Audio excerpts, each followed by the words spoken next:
Well, this is Brent Allen Winters, commonlawyer.com, www.commonlawyer.com. And this isn't in church, I don't suppose. No, it's not Sunday, but the other elder at in church, I call him Montana Dan, and his precious wife Loretta are homeschooling their daughter. And we're talking about what that means and how it works. Now, I told both of them that I would tell a story real quick about my experience in education when I was a boy and how it tainted my mind and leaned it towards schooling at home. And this is just one comment my father made to me at an important moment in my life when I was little. I never forgot it. I come home school. We were the furthest from town, so we were the last ones off the bus. You know how that works. And so I wasted 2 hours every school day riding a school bus. And Loretta, you having been a school bus driver, you know what I learned on the school bus, right? Yeah. I've spent the rest of my life trying to deprogram some of that stuff, you know. And back then it wasn't as bad as it is now. Okay, so I get off the school bus. My job was to run in the house, change into my other pair of jeans, and do the feeding. We called it doing the feeding. Now, I wasn't supposed to eat before I did the feeding. I was supposed to do the feeding of the stock first, and then I could go eat. But every day I knew how to sneak food because I was so hungry I couldn't see straight when I got home from school. So I grabbed something to eat if Dad wasn't around, and I go do the feeding. Well, that particular night, I was a little boy, and my chores weren't as heavy as they got later, but I wasn't throwing hay bales and stuff, but I was supposed to bust up the ears of corn and feed for the cattle and the hogs. And that night, Dad had a load of ground feed, and he pulled it into the hog lot to scoop it off in the hog feeder. And my brother and he'd leave the gate open, and we were supposed to stand there and keep the hogs from getting out while he scooped off the feed because we were littler boys. And it was dark by that time because it was winter time and wet and cold, you can imagine. And I'm standing there, and of course we had fun throwing dirt clods at the hogs and poking them with the sticks and running them off. And then we got bored with that, and I'm thinking, wow, the teacher gave me a lot of homework to do, and I need to be getting it done. And Dave, my brother, I said, watch the gate. I went over in the scale house where Dad was scooping off the feed, and I said, Dad, I got homework to do. Now I'm getting to the point here. I got homework to do. And he stood up straight. He could scoop, by the way, left-handed and right-handed. He'd get tired one way, and then which was very handy. I never learned how to do that. He jammed the scoop into the feed, and he said, let me get this straight. You've been at school for hours, and they're sending you home to do work at home and that you could have done at school, and they're telling you go home and do more work. He said that wasn't the way it was when I went to school, and he said that's not the way it's going to be here. He said, you go to school, if you can't get it done there, you're not going to come home when we got work to do in the evening and say you're going to do schoolwork. 8 hours is enough time to get schoolwork done. Well, my teacher, or the school system, I should say, didn't agree. But I had to make a choice right then, and I made it. And I didn't realize as a little boy I was making a choice between my father and the public school system, which it became even more so. But I had to make a choice, and I did. And I never did any work after that. And my whole my whole time it made me laugh because you nudged him. But my whole time in school, Susan does that to me. My whole time in school, I never did any homework, and my grades reflected it, obviously. But I still think now as I get older, I've thought it through. My dad is 98 years old, and he was right, and they were wrong. And what they were trying to do, even though the teachers didn't understand it, but from the top, they were trying to eclipse and overcome and take over what my dad and my mother were trying to teach me. And I value that today much more than, okay, that's the story. Now, given that story and what I said, I'll ask you. I made a decision, I've stuck with it about that. Did I make the right decision, Dan? Yes. It seems like the education system and our whole society is trying to make us more robotic. Just follow orders, do what you're told. And in some cases, that's important. The military, of course. But they don't leave any leeway for thinking through things and figuring out stuff. They don't want that. I was in government work for my career, and most of the time they don't appreciate you. In fact, they'd say, "Don't think, just do what you're told." You were told that where you worked. Yeah. Yeah. Yep. And creativity is stifled. Yes. Yeah. Loretta, what do you? I'm going to ask you. Do you think I made the right decision? Yeah. And what? And why?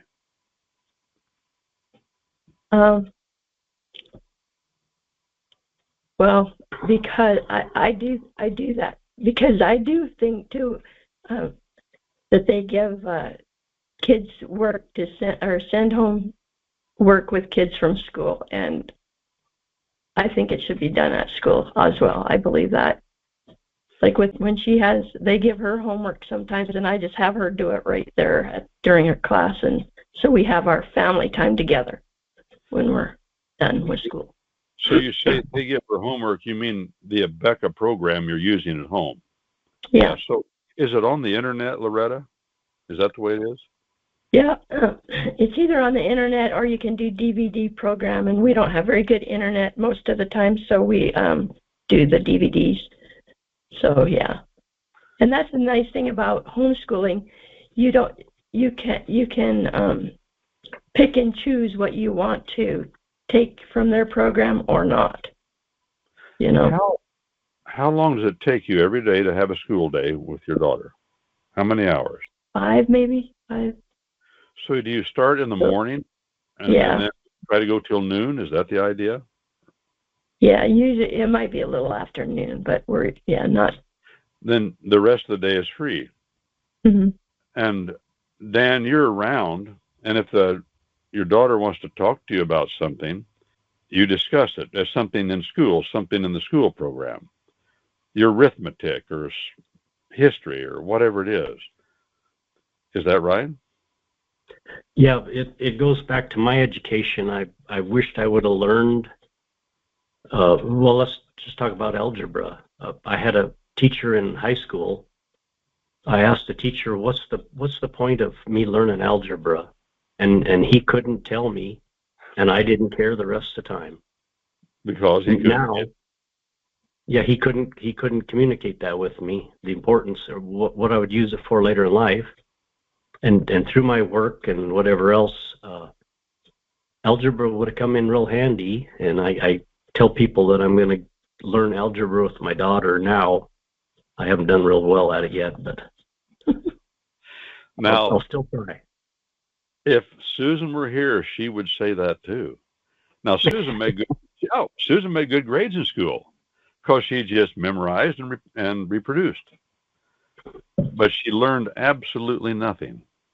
And to give you an idea, and she's an intelligent girl, and I could tell you a lot of stuff. She knows things, and she's quicker at mind than I am by far, and I've learned that the female generally is than the male, quicker in logic. But the premises are the problem with the female, but we both have strengths and weaknesses. But when I met her, she came back home with me the first time, and I talk about the hogs, the frogs, and the dogs keep up a racket all night long. Well, she couldn't sleep. And that's why I started saying that when I was younger, because she couldn't sleep. And she grew up in the city in Long Beach, California. I was in the service out there. And all that racket didn't bother, but the hogs, the frogs, and the dogs did, see.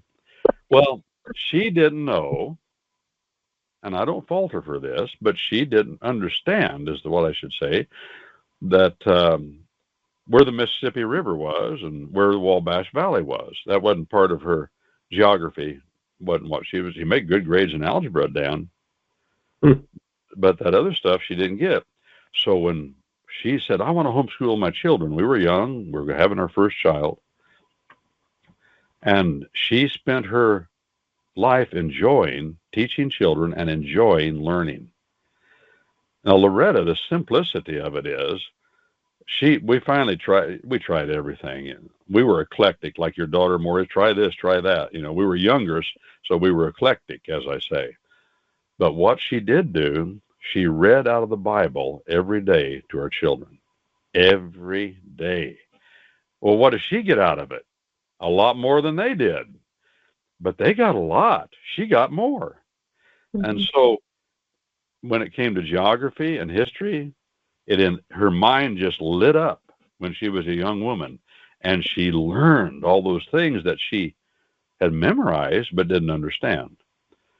So, yeah, that was a great advantage of homeschooling. You learn with your children. Well, you're giving testimony to that. Yeah. But Dan, you're still hoping you can learn algebra, I guess. Now, I'll bet. Did you go through the algebra class, Dan? She's just kind of getting into it a little bit. Oh. But pretty quick, she's going to way outpace me. But you did go through algebra, didn't you? Well, in high school.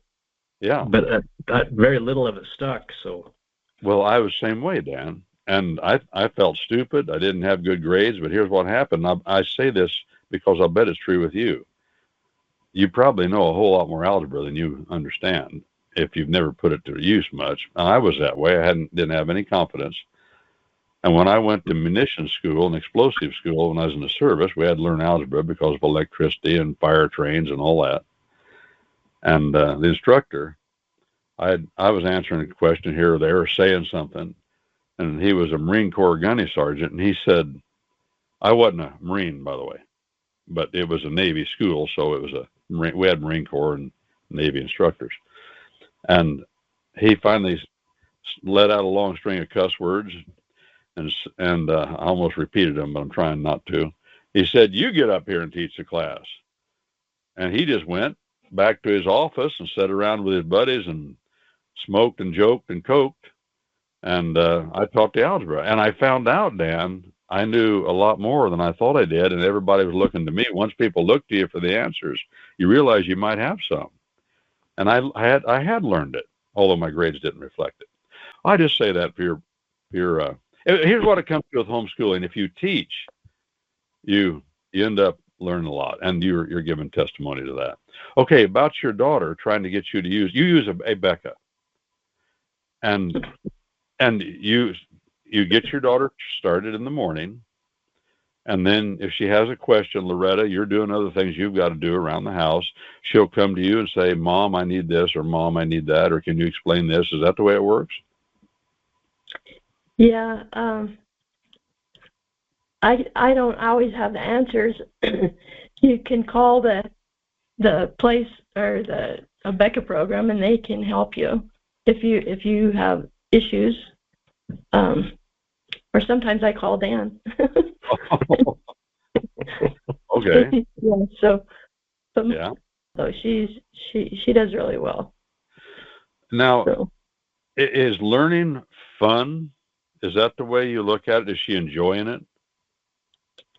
She wouldn't admit it, but I think yes. Okay. She says she doesn't like school, but. What does she do when school's over, noon or thereabouts? Then what does she do? She likes to be outside. She has chickens, and yeah, she plays outside, rides her bike. Oh, okay. She's in piano, so she practices her piano, and she likes that. She likes that. Uh-huh. Yeah.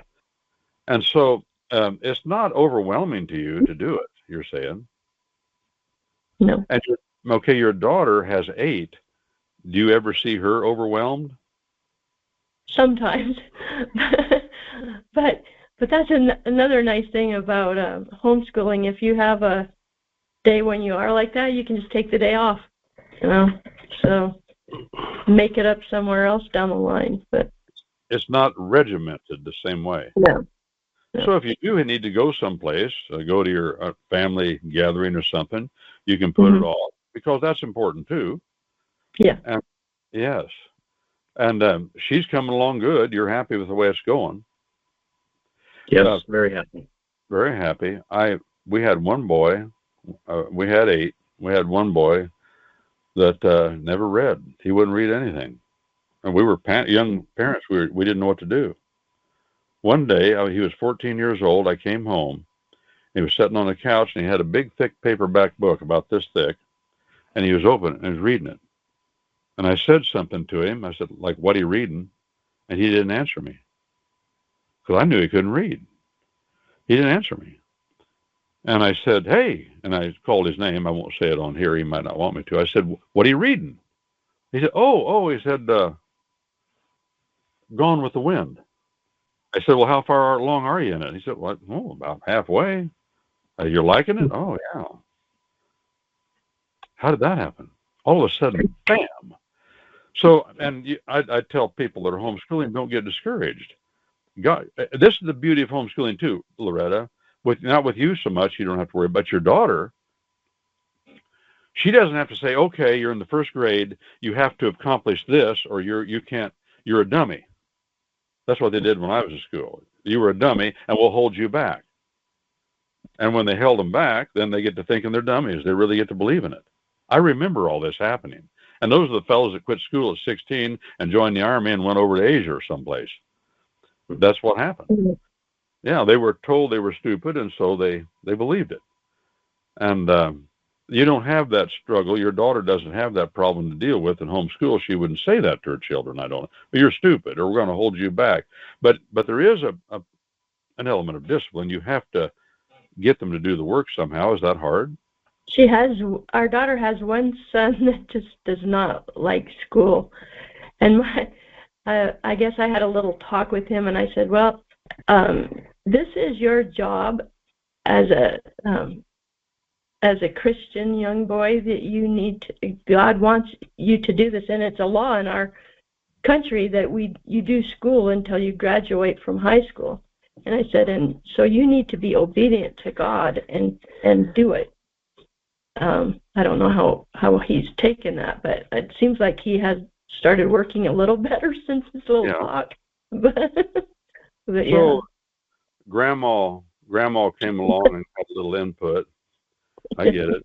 Now, by the way, the laws in the state of Montana or whatever other state, Nebraska or California, you're saying there are laws in every state that require every child to receive an education. What are those laws like in Montana? Well, we just have to turn in a paper at the end of the year marking how many days of school they've done. They've never asked to see a report card, or I have sent her a report card because they're quite good. But they've never asked to see that. So all they want from us here in Montana is a sheet showing how many days of school they've done. They don't really ask any questions.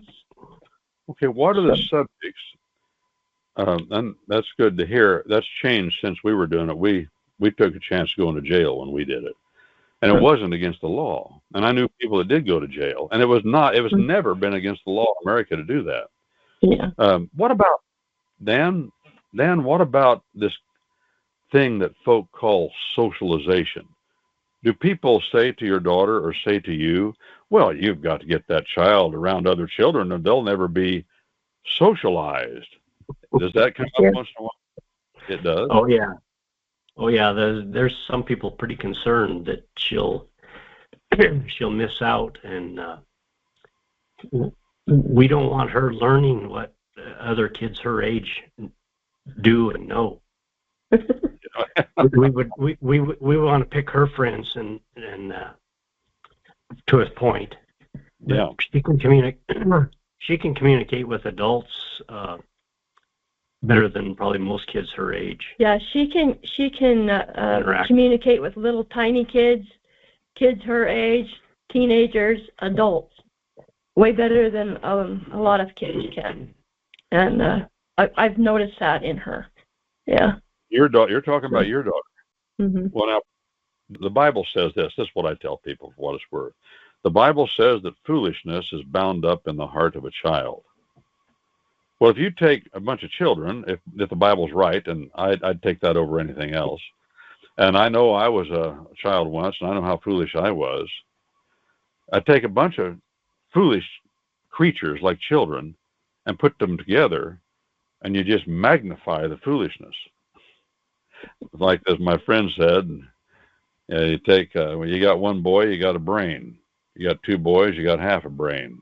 Three boys, 1/3 of a brain, and it just keeps going like that. You get half a dozen boys together, man, things get out of hand real quick. Well, she's more mature. She is with grown-ups all day and has that strong input of maturity, and so she's more mature.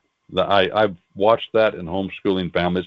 When I ran for Congress, we had all pretty near. I had them all by the time the last child was born, and I went to a fundraiser. It was Congressman Livingston. He was running for the Speaker of the House, and she had the baby that morning and attended the fundraiser that night. And the newspaper said she gets the labor vote. Because big headlines, Well, we didn't plan it that way. She's just a healthy gal, and she had the baby. She wanted to go with me, and so we took the new baby. We had all 8 by that time, anyway. They're making a point. Well, we go to the meetings, political meetings, and our children would all sit wherever they were sat in front row, and they wouldn't move. They just sat there and listened. They wouldn't jabber. They wouldn't act out. And the rumor then was spread on purpose that my children were being abused because they didn't act like other children. In other words, they weren't out of hand. You can't win with the evil empire, but I've noticed this too, and you're saying it's true. And is it true then also of your grandchildren that are being homeschooled? Are they able to interact with adults? Yes. Yeah. Yes. They're more mature than kids in their area too. That they go to public school. It's quite a difference. Oh man. So really, and I'd like to say this too, socialization was invented by Tom Dewey, an educator, called the father of American education. And when he used that word for applied to education, he was a socialist in the sense of a communist. And so socialization to the education system means make your children socialist. That's what that means to them. They know what they're doing. But we don't want that. But children are, would you say, Dan, that you're looking at your children and you've looked at other homeschooled children? Do you belong to a homeschool group of any kind where you get together and compare notes? And we've been a little bit involved, but not very much. But in certain areas, our daughter, she participates in some of the other stuff. In fact, last week, she took her kids to a mock hearing or a mock trial. And one of just one granddaughter got to be on the jury. Mm-hmm. So that kind of practical experience you don't really get in school, and then other things too. But there are good areas to have real good groups of homeschool support each other. And you don't have to worry at all about what you say about the Bible. What you say about the God you worship, you can. That's all part of the ABECA program. Just as an example, you use the ABECA program. Is that all a part of it? It's all woven into it. It's a Christian curriculum. You're saying. Now your daughter says there are other Christian curriculums, and she tries to encourage, and she kind of picks and chooses what she wants. Mm-hmm. Now, when you take, for example, you have ABECA. That's the foundation of what you do, but you add your own personal stuff to the education of your child, I take it. How much does it cost you every year to have that program? Well, it's like around $1,200 or something, I think. So it is kind of expensive. It would be kind of expensive. Like that's pretty much why our daughter can't do it with all of her kids. But the program we use is kind of a premier. They do most of the stuff for you. So it works real well, but you can get by with much less cost, with really good curriculum. And I think even Abeka offers a little bit less help and good education too. You can get, you could do just a few classes with that curriculum and then use something else. That's kind of what our daughter does. She shops around more. She uses Abeka sometimes. Yeah. Some of them. Yeah, and that's the beauty of homeschooling too. You can pick and choose when you want, how you want, add what you want. One more question, then we'll wrap this segment up. We talked a little bit about socialization, what that really means, and we talked about academics. Which is more important, the learning how to get along with adults and other family members, or that your children are well versed in logic and geography and algebra? Which is more foundational to life? Go ahead, Dan. Well, it's I guess to me it's so obvious it's not even a fair question. You'll pick those other skills up at the time you need them, but if you don't have the basics, which God sent the guidebook, it's called the Bible, and we can get all the principles from there, and then if you need some specifics, then you venture out to do other things. Okay. So you're saying it's so blatantly obvious, Brent. This is a non-question almost. Yeah. But I'm figuring other people want to hear you say it, though, because some people do say, no, I must teach my children has to learn how to read and write and learn logic and arithmetic and algebra and trigonometry, and they'll get that, you're saying, as their personality develops and what they want to do. If they want to go off to higher education and do that, they can do that. But without the proper foundation, the proper attitude, it's emptiness. It doesn't make any difference. Now, I'm going to make one statement here at the end about what I used to tell my children, and I still would say it to people. I say it's much more important to me that you learn how to respect your father and mother than it is that you learn how to read and write. Because the Bible says faith comes by hearing, not by reading, by hearing, and hearing by the Word of God.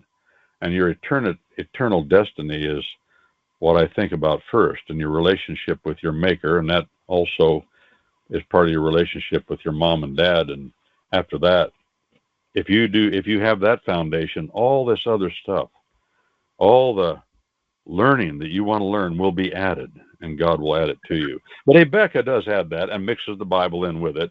And you think that's a pretty good program as a practical matter. What would you say to young mothers that were trying to say, well, should I do this or should I not? My parents say that I shouldn't, but I want to. What would you say to them, Loretta? I would say definitely do it. It's our three older kids went through public school and have had a lot harder time, I think, choosing the right path in life. They have all gone through things in their lives that I believe if they would have been homeschooled that they wouldn't have had to go through. And we're trying to keep from having to make some of those hard choices in life and get her really grounded in the Bible and the Word. Oh, so you're coming back to that as the foundation then? Yes. Okay. Yeah. I'd like to hear you say it. Dan, any final comments? A friend of ours, his daughter chose quite a while back to homeschool their kids, and the other grandma was a school teacher, and they were just horrified that somebody would torture their kids with homeschool. But a few years later, they appreciated the fact that their grandkids were homeschooled. The teacher appreciated the fact that the grandkids were homeschooled. There's so many avenues for curriculum and different ways to do it. We've chosen the kind of the more expensive road, but what is your education worth to us? That's the choice we've made. But there are other options, good stuff out there. Mm-hmm. The Bible is kind of the main thing. Like your friend said, 2 dummies in a Bible. Mm-hmm. So, And he successfully did it, and the children branched off from that where their interest took them. And my children did that too, like with him reading Gone with the Wind. Then that boy got so interested in that war and everything that happened for 3 or 4 years. That's all he read about. And I let him do it, of course. I didn't push him around. And well, they've all done well. They've got their problems because they're sinners like the rest of us. But how much worse would it have been, I think, if I'd have let them just go off and be under the control of government, which, of course, is controlled at a level of education by evil men and evil women. I can see that now. Well, thank you very much. I think there is a real root of evil behind it, and more and more the public school. So it's not even an option for us. And I encourage other people to. It doesn't fit every family situation, but I think it should be highly considered, and ask God for wisdom, and He'll make a path if that's the will of God for you. I believe that. I believe He'll make a path, and where He closes the door, He opens a window, as they say. You can get out and do something else. All right. Well, thank you much, Montana Dan and his lovely wife Loretta, talking about homeschooling. What it's like, and they both encourage people to consider it, parents, and I do too. It's an effort, but it's not drudgery, and it's your opportunity, Mom, Dad, to learn what you didn't pick up when you were trying to go to school. We discovered that too, and learning is enjoyable. Well, this is Brent Allen Winters, commonlawyer.com, www.commonlawyer.com, and this is, we'll call it a Common Lawyer comment, speaking to Dan and Loretta, Montana Dan, the other elder at INN Church. You can go to the website, commonlawyer.com, and see what we're doing there and take classes. And it's all about education because we're on the internet. We can't be right with people, but we offer courses, law courses, and teaching out of the books of the Bible, clause by clause and blow by blow. You can find it all there at commonlawyer.com. Again, thank you, Dan and Loretta. Thank you.